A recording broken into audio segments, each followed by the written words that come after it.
ಆದೇಶವನ್ನು ನೀಡಿದ್ದಾರೆ. ನಾನು ರಾಜ್ಯಪಾಲರು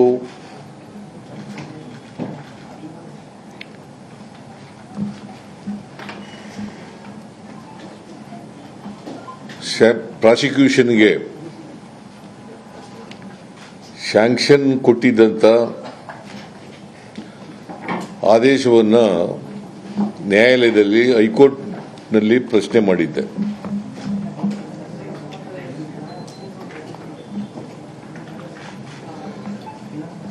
ಅದರ ಮೇಲೆ ಆರ್ಗ್ಯುಮೆಂಟ್ಗಳು ನಡೆದು, ಪರ ವಿರೋಧವಾದಂಥ ಆರ್ಗ್ಯುಮೆಂಟ್ಗಳು ನಡೆದು ಆದೇಶವನ್ನು ನಾನು ಕೂಡ ಮಾಧ್ಯಮಗಳ ಮೂಲಕ ನೋಡಿದ್ದೇನೆ. ಪೂರ್ಣ ಜಡ್ಜ್ಮೆಂಟನ್ನು ಓದಲಿಕ್ಕಾಗಿಲ್ಲ.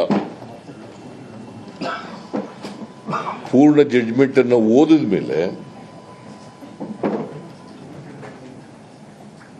ಪೂರ್ಣ ಪ್ರತಿಕ್ರಿಯೆಯನ್ನು ಕೊಡ್ತೇನೆ.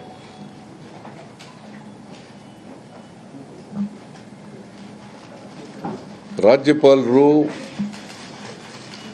ಬಹಳ ಮುಖ್ಯವಾಗಿ ದೂರುದಾರರ ದೂರಿನ ಮೇಲೆ 17A 218 BNSS ಹೊಸ ಕ್ರಿಮಿನಲ್ ಪ್ರೊಸೀಜರ್ ಕೋಡ್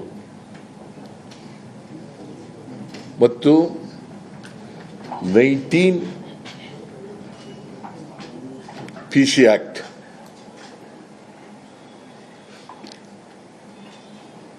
ಅದರ ಮೇಲೆ ಸ್ಯಾಂಕ್ಷನ್ ಕೊಡಿ ಅಂತ ಕೇಳಿದ್ರು.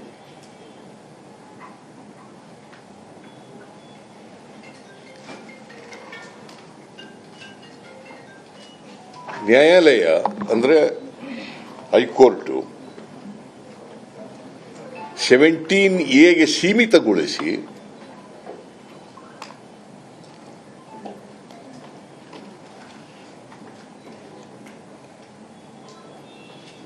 218 ಸೆಕ್ಷನ್ 218 BNSS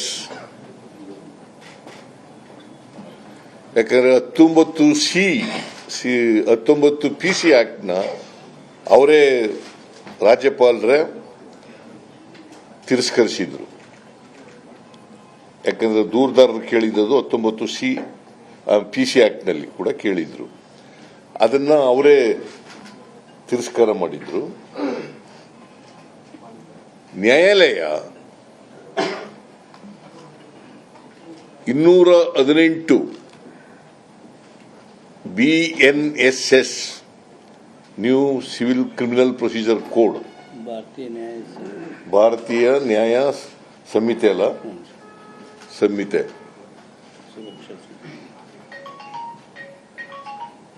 ಅದನ್ನು ಸಂಪೂರ್ಣ ತಿರಸ್ಕಾರ ಮಾಡಿದ್ದಾರೆ.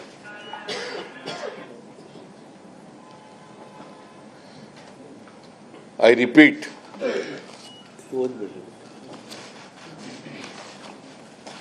the order is read to be restrictive to an approval under Section 17A of the Act and not an order granting sanction to 18 of BNSS. ಗೊತ್ತಾಯ್ತಲ್ಲ ನಿಮಗೆ? ಪ್ರಾಸಿಕ್ಯೂಷನ್ಗೆ 218 BNSS ಪ್ರೊಸೀಜರ್ ಕ್ರಿಮಿನಲ್ ಸೆಕ್ಷನ್ ಪ್ರಕಾರ ಕೊಟ್ಟಿಲ್ಲ.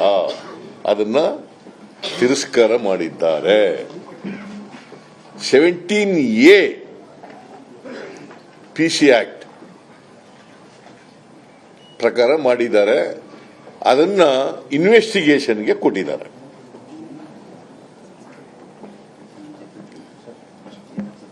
It's not A prosecution,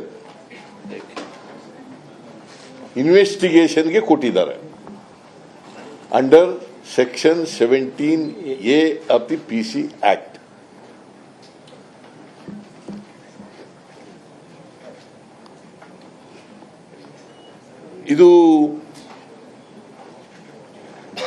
ಇದರ ಮೇಲೆ ಯಾವ ರೀತಿ ಹೋರಾಟ ಮಾಡಬೇಕು ಅಂತೇಳಿ ಕಾನೂನು ತಜ್ಞರ ಜೊತೆ ಚರ್ಚೆ ಮಾಡ್ತೀನಿ. ಕಾನೂನು ತಜ್ಞರ ಜೊತೆ ಚರ್ಚೆ ಮಾಡಿ ಮುಂದಿನ ಕ್ರಮವನ್ನು ನಿರ್ಧಾರ ಮಾಡ್ತೀವಿ.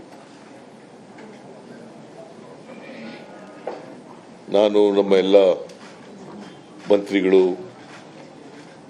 ಮತ್ತೆ ಪಿಸಿಸಿ ಅಧ್ಯಕ್ಷರು ನಾವೆಲ್ಲರೂ ಕೂಡ ಚರ್ಚೆ ಮಾಡಿ ತೀರ್ಮಾನ ಮಾಡ್ತೀವಿ. ಕಾನೂನು ತಜ್ಞರ ಜೊತೆಲೂ ಕೂಡ ಚರ್ಚೆ ಮಾಡ್ತೀವಿ.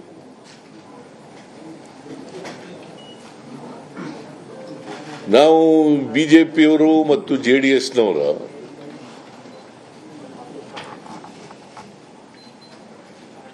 ಈ ಕಾನ್ಸ್ಪಿರಸಿಗೆ ಎದುರ್ಕೊಳ್ಳಲ್ಲ. ನಾನು ಯಾವತ್ತೂ ಕೂಡ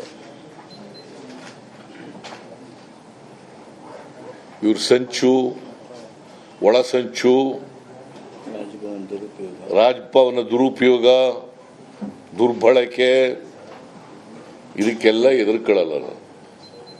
ಯಾಕಂದ್ರೆ ಕರ್ನಾಟಕದ ಜನ ನಮ್ಮ ಪಾರ್ಟಿ ಮತ್ತು ನಮ್ಮ ಜೊತೆಯಲ್ಲಿ ಇದ್ದಾರೆ. ಜನರ ಆಶೀರ್ವಾದ ನಮ್ಮ ಮೇಲಿದೆ. ನನ್ನ ಜೊತೆಯಲ್ಲಿ ನಮ್ಮ ಎಲ್ಲ ಮಿನಿಸ್ಟ್ರಿಗಳು ಇನ್ಕ್ಲೂಡಿಂಗ್ ಡೆಪ್ಟಿ ಚೀಫ್ ಮಿನಿಸ್ಟರ್, MLAಗಳು, ಪಾರ್ಟಿ ಮುಖಂಡರುಗಳು, ಪಾರ್ಟಿ ಕಾರ್ಯಕರ್ತರು ಮತ್ತೆ ಹೈಕಮಾಂಡ್ ಎಲ್ಲರೂ ಕೂಡ ನನ್ನ ಜೊತೆ ಇದ್ದಾರೆ. ಮತ್ತೆ ಕಾನೂನು ಹೋರಾಟ ಮುಂದುವರಿಸಲಿಕ್ಕೆ ಎಲ್ಲ ರೀತಿಯ ಸಹಕಾರವನ್ನು ಹೈಕಮಾಂಡ್ ಕೊಡ್ತಾರೆ.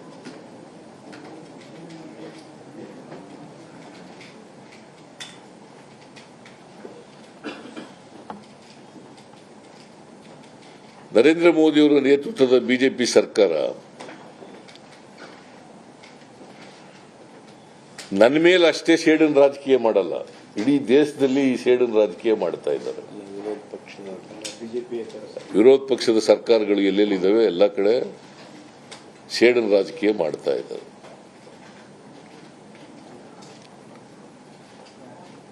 ದೇಶದ ತುಂಬಾ. ಯಾಕಂತಂದ್ರೆ ಭಾರತೀಯ ಜನತಾ ಪಕ್ಷದವರು ಮತ್ತೆ ಜೆಡಿಎಸ್ನವರು ಯಾವತ್ತೂ ಕೂಡ ಅವ್ರ ಸ್ವಂತ ಶಕ್ತಿ ಮೇಲೆ ಅಧಿಕಾರಕ್ಕೆ ಬಂದಿಲ್ಲ. 2008ರಲ್ಲೂ ಬಂದಿಲ್ಲ, 2018ರಲ್ಲೂ ಬಂದಿಲ್ಲ. ಮೊನ್ನೆ ನಡೆದಂಥ ಚುನಾವಣೆಯಲ್ಲಿ ಕೂಡ ಹೀನಾಯವಾಗಿ ಸೋತಿದ್ದಾರೆ ಅಸೆಂಬ್ಲಿ ಚುನಾವಣೆ. ಯಾಕಂತಂದ್ರೆ ಅವರು ಯಾವಾಗಲೂ ಅಧಿಕಾರಕ್ಕೆ ಬಂದಿರೋದು ಹಿಂಬಾಗಲಿನಿಂದ, ಹಣಬಲದಿಂದ, ಆಪರೇಷನ್ ಕಮಲ ಮಾಡೋದ್ರ ಮೂಲಕ ಅಧಿಕಾರಕ್ಕೆ ಬಂದಿದ್ದಾರೆ. They never came to power on the mandate of the people of Karnataka, both BJP and JDS.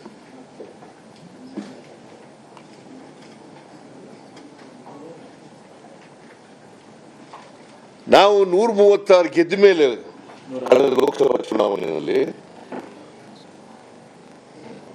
ಅವರಿಗೆ ಆಪರೇಷನ್ ಕಮಲ ಮಾಡೋಕ್ಕಾಗಲ್ಲ, ಪ್ರಯತ್ನ ಮಾಡಿದ್ರು.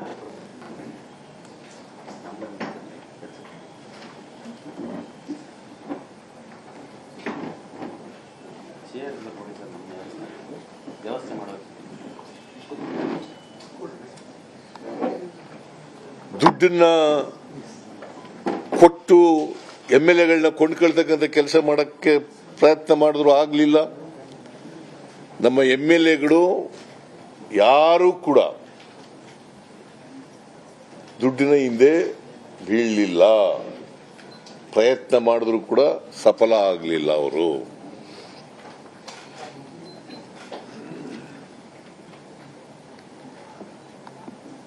ಸೊ ಅದಕ್ಕೋಸ್ಕರ ನಮ್ಮ ಎಲ್ಲ ಬಡವರ ಪರವಾದಂಥ